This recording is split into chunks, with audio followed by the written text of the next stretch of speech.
नमस्कार दोस्तों, मैं हूं वंदना भारती। आप देख रहे हैं commodity insights. Late night update का कारण है बड़ी वॉलाटाइल मूव आ रही है। आपको संभल जाना चाहिए क्योंकि सिर्फ चाइनीज़ मार्केट ओपन है यहाँ पे और यूरोपियन मार्केट यहाँ पे 5 जनवरी को ओपन होने जा रहा है। पूरा हफ्ता आपको यूरोपियन और यूएस मार्केट की पार्टिसिपेशन नहीं रहेगी। ऐसे में हाई वॉलेटिलिटी की यहाँ पे संभावना है दिखनी शुरू हो गई है। यहाँ पे सिल्वर यहाँ पे एक दिन में 7% अप है। अगर बात की जाए, मैंने आपको निकल के बारे में बोला था कि निकल में बाइंग आएगी। निकल में 4% की बाइंग आ गई है, कॉपर में 9% की बाइंग आ गई है, एल्युमिनियम में 5% की बाइंग आ गई है, जिंक में 3% की बाइंग आ गई है, नेचुरल गैस में भी बाइंग है।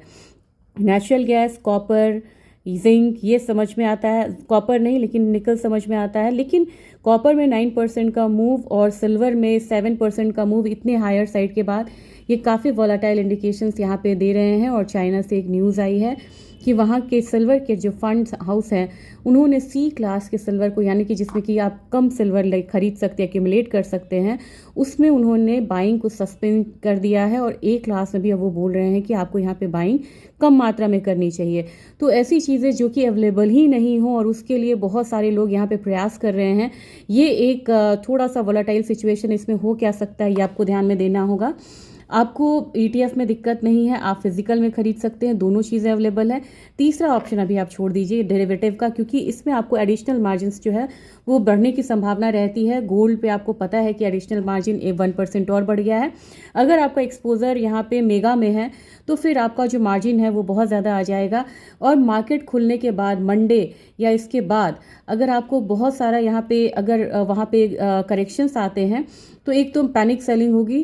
पैनिक सेलिंग नहीं भी होती है, अगर बाइंग साइड में ही है तो आपको मार्जिन्स काफ़ी ज़्यादा बढ़ जाएगा, तो आपके फंड पे बहुत ज़्यादा इसमें दिक्कत आएगी। तो बेहतर ये है कि आप यहाँ पे ETF बाइंग करिए, फिजिकल बाइंग करिए। हो सके तो बाइंग थोड़े दिन के लिए छोड़ दीजिए।